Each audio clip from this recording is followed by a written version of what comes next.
108 megapixel camera সেটআপের সাথে 12 GB RAM দিয়ে ডায়মন্ডসিটি 8050 প্রসেসরের সাথে অ্যামোলেড ডিসপ্লে দিয়ে নতুন এই স্মার্টফোনটি আসতে চলেছে খুব শীঘ্রই বাংলাদেশ মার্কেটে। Hey everyone, welcome to ABTechnews। আর আজকে ভিডিওতে থাকছে ইনফিনিক্সের নোট 30 ভিএভি এই ফোনটার ডিটেইলস রিভিউ এবং কবে আসবে এবং কি থাকছে প্রাইস, এই সমস্ত সম্পর্কে নিয়ে আপনাদের ধারণা দেবো। আমি অনুপম আর আপনারা দেখছেন ABTechnews। তাহলে অবশ্যই ভিডিওটাতে একটা লাইক দিবেন এবং চ্যানেলে যদি নতুন হয়ে থাকেন তাহলে অবশ্যই সাবস্ক্রাইব করে দিয়ে পাশে থাকবেন। তো চলুন দেখে নেওয়া যাক যে এই ফোনটার ডিটেলসে কি থাকছে। এই ফোনটা বডি ফ্রেম রেট থাকছে আপনার 8.2 মিলিমিটারের থিকনেস এবং 190 গ্রাম ওজন এবং কর্নিং গোরিলা গ্লাসের প্রোটেকশন ফ্রন্টে এবং ব্যাক সাইড প্লাস্টিক এবং প্লাস্টিক ফ্রেম, যেটা দেখতে কিন্তু গ্লাসের মতন ব্যাক সাইডটা এবং যথেষ্ট ভালো মানের একটি লুকিং এর একটি স্মার্টফোন, যেটা আমার কাছে তো বেশ ভালো মানের লাগতেছে। আপনাদের কেমন লাগতেছে অবশ্যই কমেন্ট করে যাবেন এই ইন্টারেস্টিং ফোনটা। তো এই ফোনটা কিন্তু ইন্টারেস্টিং সকল কিছু ফিচার থাকছে।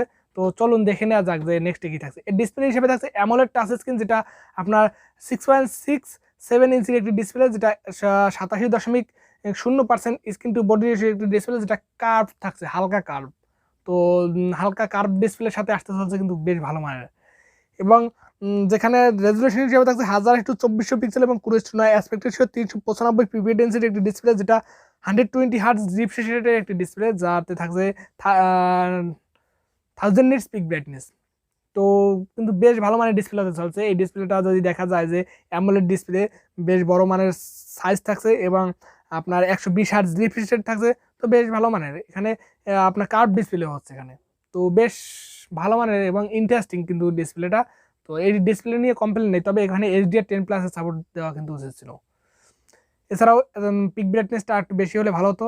তো বাজেটটাও তো দেখতে হবে, বা এর বাজেটটা কিন্তু থাকছে আপনার 35,000 টাকা বাজেট সেগমেন্টে অফিসিয়ালি বাংলাদেশ মার্কেট লঞ্চ হবে এবং আনঅফিসিয়ালি বাংলাদেশ মার্কেটে যেটা 30,000 টাকার নিচে পেয়ে যাবেন। এবং চলুন দেখে নেওয়া যাক যে নেক্সটে কি থাকছে। ওএস হিসেবে থাকছে অ্যান্ড্রয়েড 13 এবং XOS 13 রান করবে এবং চিপসেট হিসেবে থাকছে মিডিয়াটেকের ডায়মন্ডসিটি 8050 6nm আর্কিটেকচার উপর বিল্ড করা। তো এই প্রসেসরটা আপনার 1080 প্রসেসরের মতনই, একটু হালকা ক্লক স্পিড বাড়িয়ে এই ফোনটার এই প্রসেসরটা তৈরি করা, যেটা একই পারফরমেন্স করবে। তো এই প্রসেসর নিয়ে কোনো ধরনের কোনো কমপ্লেন নেই। এই প্রসেসরটা এই বাজেট সেগমেন্টে ঠিকঠাক প্রসেসর মনে হয়েছে। এছাড়াও জিপিইউ হিসাবে থাকছে আপনার মালি জি আপনার 77 এবং MC9। তো এখানে গেম যদি আপনারা খেলেন, PUBG, free fire, asphalt 9, COD সকল ধরনের গেমগুলো আপনারা অনায়াসে রান করতে পারবেন, তবে মিডিয়াম সেটিংসে। এছাড়াও যদি দেখেন ফ্রি ফায়ার, এই গেমটা কিন্তু আপনার হাই গ্রাফিক্সের সাথে হাই ফ্রেম রেটের সাথে খেলতে পারবেন এখানে। এবং আপনার পাবজি গেমটা কিন্তু হাই ফ্রেম রেটে খেলতে পারবেন আপনার ব্যালেন্সে নিয়ে এখানে। তো ভালো গেমিং এক্সপিরিয়েন্স কিন্তু আপনারা এখান থেকে পেয়ে যাবেন। তো মোটামুটি গেমিং এক্সপিরিয়েন্স ভালো পাবেন আপনারা এই বাজার সেগমেন্টে, কারণ 120 হার্জের আপনার রিফ্রেশ রেটের একটি ডিসপ্লে থাকছে, যেটা যথেষ্ট ভালো এবং মিডিয়াটেকের ডায়মন্ডসিটি 8050 প্রসেসর সাথে থাকছে এবং 12 জিবি র্যাম থাকছে এবং 256 জিবি ইন্টারনাল রোম থাকছে। তো বেশ ভালো মানের কিন্তু এর র্যাম এবং রোম, যেটা আপনার ইউএস 2.1 এর স্টোরেজ টাইপ থাকছে। এছাড়াও LPDDR4X টাইপের র্যাম থাকছে। তো 12 জিবি র্যামের সাথে কিন্তু 8 জিবি আরও ভার্চুয়াল র্যাম পেয়ে যাবেন। তো 20 জিবি র্যাম হচ্ছে কিন্তু বেশ ইন্টারেস্টিং ফিচার্স, কিন্তু এখানে র্যাম কিন্তু 20 জিবি পাচ্ছেন, এটা কিন্তু লক্ষ্য করতে হবে। এছাড়াও এখানে এর মেইন হাইলাইটেড পয়েন্ট এর ক্যামেরাতে থাকছে 108 মেগাপিক্সেলের মেইন সেন্সর এবং 2 মেগাপিক্সেলের একটি ডেপথ সেন্সর, 2 মেগাপিক্সেলের ম্যাক্রো সেন্সর। তো বাদ বাকি সেন্সর বাদ রেখে যদি দেখা যায় যে 108 মেগাপিক্সেলের মেইন সেন্সর, এখানে কোনো ধরনের কোনো ওয়াইএস বা ইএএস এর সাপোর্ট থাকছে না।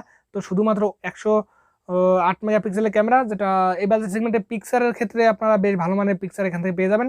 এবং আপনি যদি দেখেন যে এখানে ভিডিওর ক্ষেত্রে কিন্তু খুবই খারাপ হতে চলেছে, কারণ এখানে ইএএসও নেই, ওয়াইএসও নেই, কোনো ধরনের কোনো কিছু সাপোর্ট নেই।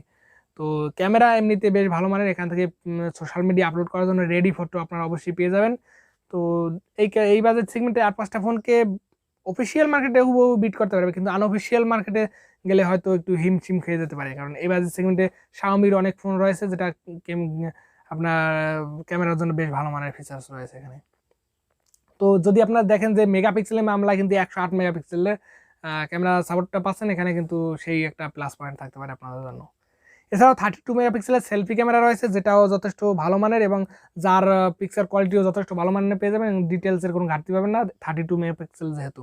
তো বেশ ভালো মানের ক্যামেরা অ্যালগোরিদম রয়েছে। তবে এর ভিডিও ক্ষেত্রে রয়েছে 4K 30 fps ব্যাক সাইডের রেকর্ডিং এর সাপোর্টেড, এছাড়া ফ্রন্টকে 1000 to 30 fps পর্যন্ত ভিডিও রেকর্ডিং এর সাপোর্টেড। তো ওভারঅল কিন্তু একদম খারাপ থাকছে না, বেশ মোটামুটি ভালো মানের কনফিগারেশন থাকছে ক্যামেরাতে। তো ক্যামেরা পারফরমেন্স কিন্তু এখানে ডিসেন্ট কোয়ালিটি পারফরমেন্স আপনারা এই বাজেট সেগমেন্টে পেয়ে যাবেন। এছাড়াও যদি দেখেন এখানে ডুয়াল স্টোরেজ স্পিকার থাকছে, যেটা 2.5 JBL এর সাপোর্ট থাকছে, এছাড়াও 3mm জ্যাকেট সাপোর্টটাও থাকছে।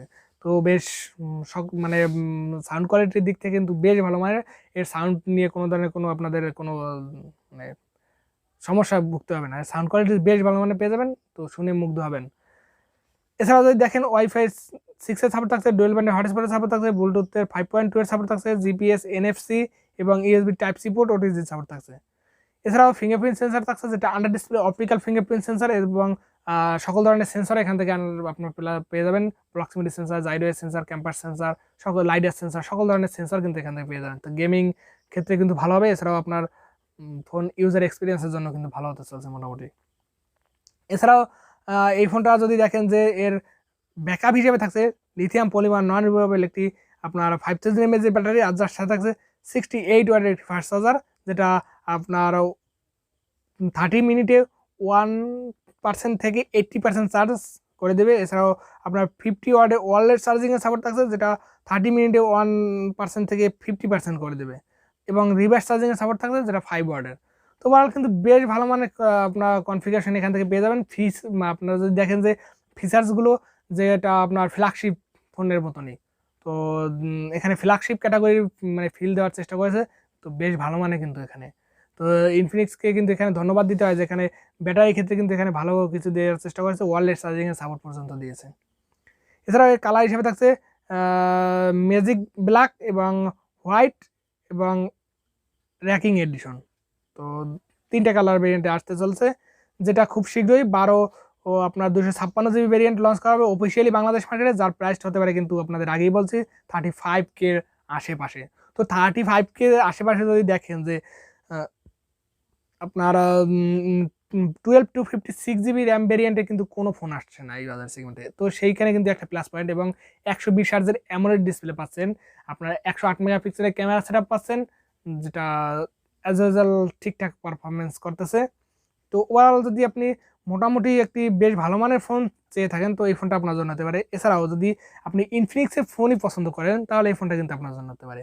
তো ইনফিনিক্সের ফোন মানে সফটওয়্যারের ইস্যু থাকবে এটা কিন্তু না, এখানে কিন্তু সফটওয়্যারের কোনো ধরনের কোনো ইস্যু থাকছে না, কারণ এখানে বাগ ভাল্লুকের দেখাটা একটু কম পেয়ে যাবেন আগের থেকে, কারণ এখানে ফ্ল্যাগশিপ ফোন নিয়ে কাজ করতেছে, তো তার জন্য কিন্তু বাগ ভাল্লুকের দেখাটা একটু কম পেয়ে যাবেন। তো এছাড়া যদি দেখেন যে এই ফোনটা যদি আপনি পারচেস করেন, তার জন্য ডিজাইনের জন্য বেশ ভালো মানের ডিজাইনের একটি ফোন হতে পারে, এবং ডিসপ্লের জন্য মোটামুটি ভালো মানের, ক্যামেরার জন্য মোটামুটি ভালো মানের। এছাড়াও আপনার পারফরমেন্সের দিক থেকে দেখতে গেলেও মোটামুটি থাকছে বাজার সেগমেন্টে ঠিকঠাক। এছাড়া ব্যাটারির সেগমেন্টে কিন্তু বেশ ভালো মানের থাকছে।